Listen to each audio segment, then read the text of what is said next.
News 42 Kannada.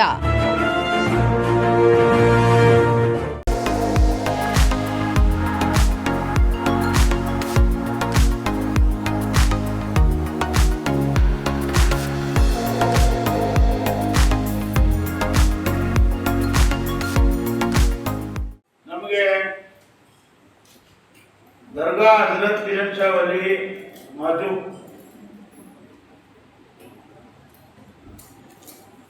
ಅವರು ಒಂದು ಅರ್ಜಿಯನ್ನ ಕೊಡ್ತಾರೆ. ಅವರು 200-300 ವರ್ಷಗಳಿಂದ ಚಾಲ್ತಿಯಲ್ಲಿದ್ದು ಇತಿಹಾಸ ಪ್ರಸಿದ್ಧ ಪುರಾತನ ದರ್ಗಾವಾಗಿದ್ದು, ಈ ದರ್ಗಾವು ದರ್ಗಾದ ಮಸೀದಿಯ ಪ್ರತಿದಿನ ಖರ್ಚಿಗಾಗಿ ಅಂಗಡಿ ಮಳಿಗೆಗಳಲ್ಲಿ ದರ್ಗಾ ಮತ್ತು ಮಸೀದಿ ಪುರಾತನವಾದ ಪ್ರಸಿದ್ಧ ಸುಮಾರು 200-300 ವರ್ಷ ಚಾಲ್ತಿಯಲ್ಲಿರುತ್ತದೆ ಹಾಗೂ ಲಕ್ಷಾಂತರ ಭಕ್ತಾದಿಗಳನ್ನು ಒಳಗೊಂಡಿರುವ ದರ್ಗಾವಾಗಿದ್ದು ಕರ್ನಾಟಕದಲ್ಲೇ ಪ್ರಸಿದ್ಧಿಯಾಗಿರುವ ದರ್ಗಾವಾಗಿರುತ್ತದೆ. ಪ್ರತಿನಿತ್ಯ ಸದ್ರಿ ದರ್ಗಾಕ್ಕೆ ಪ್ರಾರ್ಥನೆ ಸಲ್ಲಿಸಲು ಮುಸ್ಲಿಂ ಧರ್ಮೀಯರು ಪ್ರಾರ್ಥನೆ ಮಾಡುವುದರಿಂದ ಹಿಂದೂ ಧರ್ಮೀಯರು ಸಹ ದರ್ಗಾಕ್ಕೆ ಬಂದು ಕಾಯ್ದೆ ಒಬ್ಬರೇ ಕಟ್ಟಿಸ್ಕೊಂಡು ಹೋಗ್ತಾ ಇದ್ದಾರೆ. ಮತ್ತು ಸದ್ರಿ ದರ್ಗಾ ಹಿಂದೂ ಮುಸ್ಲಿಂ ಭಾವೈಕ್ಯತೆಯ ದರ್ಗಾವಾಗಿದ್ದು ಈ ಜಿಲ್ಲೆಯಲ್ಲಿ ಪ್ರಸಿದ್ಧವಾದಂಥ ದರ್ಗಾವಾಗಿರುತ್ತದೆ. ಹಾಗಾಗಿ ಇದನ್ನ ಈಗ ಸದ್ರಿ ದರ್ಗಾಕ್ಕೆ ಹೊಂದಿಕೊಂಡಿರುವ ಮಸೀದಿ ಮತ್ತು ವಾಣಿಜ್ಯ ಕಟ್ಟಡಗಳನ್ನು ಸ್ವಾಧೀನಪಡಿಸಿಕೊಳ್ಳುವ ಸಲುವಾಗಿ ಜಿಲ್ಲಾಧಿಕಾರಿಗಳು ಭೂಸ್ವಾಧೀನ ಪುನರ್ವಸತಿ ಮತ್ತು ಪುನರ್ ನಿರ್ಮಾಣ ಭೂಸ್ವಾಧೀನ ಅಧಿಸೂಚನೆ ಹೊರಡಿಸಿದ್ದಾರೆ ನಮ್ಮ ಗಮನಕ್ಕೆ ಬಂದಿದೆ. ಅವರು ಒಂದು ಪತ್ರವನ್ನು ಕೊಟ್ಟಿದ್ದಾರೆ. ನಮಗೆ ಮಾನಸಿಕವಾಗಿ ಹಾಗೂ ನಾವು ಆಧ್ಯಾತ್ಮಿಕವಾಗಿ ಒಂದು ಭಾಳ ನಂಬಿಕೆಯ ಸ್ಥಳ ಆಗಿರೋದ್ರಿಂದ ಈ ನಮ್ಮ ನಂಬಿಕೆಗೆ ಧಕ್ಕೆ ಬರ್ತದೆ ಅಂತೇಳಿ ದರ್ಗಾ ಕಮಿಟಿಯನ್ನು ಒಂದು ಲೆಟರ್ ಕೊಟ್ಟಿದ್ದಾರೆ. ಮತ್ತು ಅಲ್ಲಿ ರಾಘವೇಂದ್ರ ಕಾಲನಿ ನಿವಾಸಿಗಳು ಆ ಭಾಗದ ಜನ ಅವರು ಸುಮಾರು ಒಂದು 70-80 ಮನೆಗಳಷ್ಟು ಹೋಗ್ತವೆ. ಹಾಗಾಗಿ ನಾವು 40-45 ವರ್ಷಗಳಿಂದ ಇಲ್ಲಿ ವಾಸ ಮಾಡ್ತಾ ಇದ್ದೀವಿ.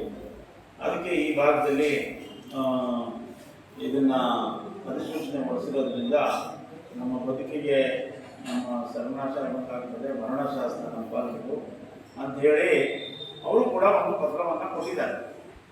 ಇದ್ರ ಜೊತೆಗೆ ಇತಿಹಾಸ ಪ್ರಸಿದ್ಧವಾದಂಥ ಸುಮಾರು 700-800 ವರ್ಷ ಇತಿಹಾಸ ಇರ್ತಕ್ಕಂಥ ತರ್ಕೇಶ್ವರ ಸ್ವಾಮಿ ದೇವಸ್ಥಾನ ಮತ್ತು ನಮ್ಮ IDSMT ಕಾಂಪ್ಲೆಕ್ಸ್, ನಮ್ಮ ನಗರಸಭೆಗೆ ಪ್ರಮುಖ ಆದಾಯ ಕೇಂದ್ರ ಆಗಿರ್ತಕ್ಕಂಥ IDSMT ಕಾಂಪ್ಲೆಕ್ಸ್ ಕೂಡ ಇದರ ವ್ಯಾಪ್ತಿಗೆ ಬರ್ತದೆ. ನಾನು ನಮ್ಮ ಸಂಬಂಧಪಟ್ಟ ಅಧಿಕಾರಿಗಳೊಂದಿಗೆ DPR ತರಿಸಿ ಏನೇನು ಎಲ್ಲಿ ತನಕ ಹೋಗ್ತದೆ ಅಂತೇಳಿ ನಾವು ವಿಚಾರ ಮಾಡಿದ್ವಿ. ಇಷ್ಟು ಹೋಗುತ್ತೆ. ಹಾಗಾಗಿ ಈಗ ಇಲ್ಲಿ ನಮ್ಮ ಬೆಂಗಳೂರು ಮೈಸೂರು ರೋಡು, ಹೊಸ ಬೆಂಗಳೂರು ಮೈಸೂರು ರೋಡ್ ಏನಿದೆ, ಇಲ್ಲಿಂದ ಹಿಡಿದು ನಾಲ್ವಂಗಾಡಿ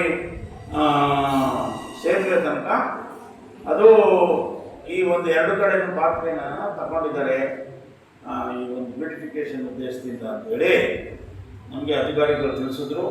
ಈ ಅಧಿಸೂಚನೆ ಕೂಡ ಅದೇ ರೀತಿ ಹೊರಡಿಸಿದ್ದಾರೆ. ಈಗ ಈ ಒಂದು ಕಾರ್ಯ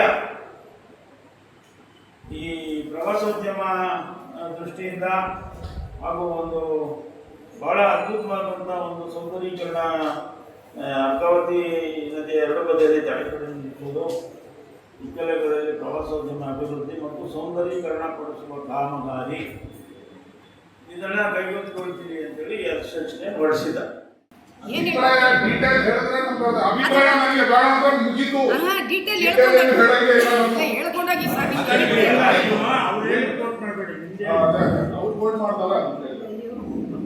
ಅವ್ರು ಹೇಳಿದ್ರು ದೇವಸ್ಥಾನ ಮತ್ತು ದರ್ಗಾ 2 ರಾಮನಗರ ಕಣ್ಣು ಅಂತ ಉಳಿಸ್ಕೊಡೋ ಜವಾಬ್ದಾರಿ ನಂದು, ನಾನು ಉಳಿಸ್ಕೊಡ್ತೀನಿ ಅಂತ ಹೇಳಿದ್ರು. ಏನ್ ಆಕಾರ ಕೊಡಬೇಕು, ಎಲ್ಲಿಂದ ಮಾಡಬೇಕು, ನನ್ನ ಜವಾಬ್ದಾರಿ ಇದೆ, ನಾನು ಮಾಡ್ತೀನಿ ಅಂತ ಹೇಳಲ್ಲ. ಆದ್ರೂ ಅವ್ರ ಮಾತು ಫೈನಲ್ ಅಲ್ಲ, ನಮಗೂ ಅದು ಫೈನಲ್ ಅಲ್ಲ. ಈಗ ನಾವು ನಮ್ಮ ಸಭೆಯಲ್ಲಿ ಅದಕ್ಕೆ ಉಳಿಸ್ಕೊಳ್ಳೋಕೆ ಏನ್ ಮಾಡ್ಬೋದು ನಮ್ಗೆ ವಿಚಾರ ನೀವು ಹೇಳಿದ್ರೆ ಅದ್ರಲ್ಲಿ ಪ್ರೊಸೀಜರ್ ಏನಾದ್ರು ಇದ್ರೆ ಆ ಪ್ರೊಸೀಜರ್ ಪ್ರಕಾರ ನಾವು ನಿಮ್ ಜೊತೆ ಹೋಗೋಣ ಅಂತ ನನ್ನ ಅಭಿಪ್ರಾಯ. ಅದು ಉಳಿಸ್ಕೊಳ್ಳೋದು ನಮ್ಗೆ ಬಹಳ ಇದೈತೆ. ನಾವು ಉಳಿಸ್ಕೊಂಡಿಲ್ಲ ಅಂದ್ರೆ ಅದು ನಮ್ಮ ಜೀವನನೇ ಸಾಕಲ್ಲ ಅಂತ ನಾನು ಹೇಳೋದು ಅಷ್ಟೇ. ಆಮೇಲೆ ಇಲ್ಲಿ ಅರ್ಕೇಶ್ವರ ಕಾಲೋನಿಯಲ್ಲಿ ಒಂದು ಸ್ವಲ್ಪ ಮನೆಗಳು ಕಟ್ಟಿದ್ದಾರೆ. ಈಗ ಅದು ಫಸ್ಟ್ ಡಿಕ್ಲೇರ್ ಆಗಿದ್ದು ಬಫರ್ ಝೋನ್ ಅಂತ. ನಮ್ಮ ಗೌರ್ಮೆಂಟ್ ಅವಾಗಿಂದಲೂ ಬಫರ್ ಝೋನ್ ಅಂತ ಹೇಳ್ತಾ ಇದೆ. ಆದ್ರೂ ನಾವು ಮನೆ ಕಟ್ಟಿದ್ದೀವಿ. ಗೊತ್ತಿದ್ರು ನಾವು ಮನೆ ಕಟ್ಟಿದ್ದೀವಿ. ಅದಕ್ಕೆ ಸರ್ಕಾರ ಇದರಲ್ಲಿ 2013 ಆಕ್ಟ್ ಅಲ್ಲಿ ಇವ್ರು ಹೇಳ್ತಾರೆ ಅದಕ್ಕೆ ಏನು ಪರಿಹಾರ ಇದೆ ಇದರಲ್ಲಿ ಆಕ್ಟ್ ಅಲ್ಲಿ. ಒಂದು ಮರ ಇದ್ರೂ ನಾವು ಕೊಡ್ತೀವಿ, ಒಂದು ಕಮಿಟಿ ಬರುತ್ತೆ, ಕಮಿಟಿ ಬಂದು ಇನ್ಕ್ವೈರಿ ಮಾಡುತ್ತೆ, ಅವ್ರ ಮನೆಗೆ ಎಷ್ಟು ಖರ್ಚಾಗಿದೆ, ಅವ್ರ ಮನೆಯಲ್ಲಿ ಎಷ್ಟು ಮರ ಇದೆ ಎಲ್ಲ ನಾವು ಡೀಟೇಲ್ ತಗೊಂಡು ಅವ್ರಿಗೆ ಎಷ್ಟು ಖರ್ಚಿದೆ ಅದೆಲ್ಲ ನಾವು ಕೊಡಕ್ಕೆ ರೆಡಿ ಇದ್ದೀವಿ ಅಂತ ಆಕ್ಟ್ ಅಲ್ಲಿ ತೋರಿಸ್ತಾ ಇದೆ ಅಧ್ಯಕ್ಷರೇ. ಈಗ ನಾವು ಬಫರ್ ಝೋನ್ ಇವತ್ತಿಲ್ಲ ಅಂದ್ರೆ ಇವತ್ತು ನಾವು ಮಾಡ್ತಾ ಇದ್ದೀವಿ, ನಾಳೆ ಬೇರೆ ಏನಾದ್ರು ಪ್ರೊಸೀಜರ್ ಬರುತ್ತೆ, ಆ ಪ್ರೊಸೀಜರ್ ಆದ್ರೂ ಬಫರ್ ಝೋನ್ ಅಲ್ಲಿ ತಗ್ಗಿ ಅವ್ರಿಗೆಲ್ಲ ಬೇರೆ ಕಡೆ ಮಾಡ್ತಾರೆ ಅಷ್ಟೇ. ನಾನು ಹೇಳ್ತಾ ಇರೋದು ಇವಾಗ ನಮ್ಮ ರಾಮನಗರದಲ್ಲಿ ಒಂದು ಹಿಸ್ಟ್ರಿ ರೆಕಾರ್ಡ್ ಇದೆ, ಈಗ ಡಿಸ್ಟಿಕ್ ಆಗಿದೆ, ಒಂದು ಕೆಲಸ ಒಳ್ಳೆ ಕೆಲಸ ರಾಮನಗರ ಟೌನ್ ಆಗ್ತಾ ಇದೆ, ಖಾಲಿ ಜಾಗಗಳು ಬಹಳ ಇದೆ, ಆ ಕಡೆ ಮಾಡಿ ಈ ಕಡೆ ಮಾಡಿ ಅಂತ ಹೇಳ್ತಾವ್ರೆ. ಆದ್ರೂ ಟೌನ್ ಅಲ್ಲಿ ಆದ್ರೆ ಅದು ಒಂದು ಸ್ವಲ್ಪ ಚೆನ್ನಾಗಿ ಕಾಣ್ತದೆ ಅಂತ ಜನಗಳು ಕಷ್ಟ ಪಟ್ಟಿ ಮಾಡಿ ಅಂತ ಅದು ನಮಗೂ ಇದಿಲ್ಲ. ಆದ್ರೆ ಈ ಕೆಲಸವನ್ನು ಮಾಡಕ್ಕೆ ನಂದು ಸಹಕಾರ ಇದೆ. ನಾನು ಹೇಳೋದೇನಂದ್ರೆ ಅದು ದೇವಸ್ಥಾನ, ದರ್ಗಾ ಮತ್ತು ನಮ್ದು ಮುನ್ಸಿಪಾಲಿಟಿ ಬಿಲ್ಡಿಂಗ್ ಉಳಿಸ್ಕೊಳ್ಳೋಕ್ಕೆ ಅದೇನು ಪ್ರೊಸೀಜರ್ ಇದೆ, ನಾವು ನಿಮ್ಮ ಜೊತೆ ಇರ್ತೀವಿ, ನೀವೇನು ತೋರಿಸ್ತೀರಾ, ನೀವು ಡಿ ಸಿ ಹತ್ರ ಹೋಗೋಣ, ಸ್ಟ್ರೈಕ್ ಮಾಡೋಣ, ಏನು ಮಾಡೋಣ ಅಂದ್ರೂ ಮಾಡಕ್ಕೆ ಹಿಡಿದೀವಿ, ಅದು ಉಳಿಸ್ಕೋಬೇಕು ಅಷ್ಟೇ.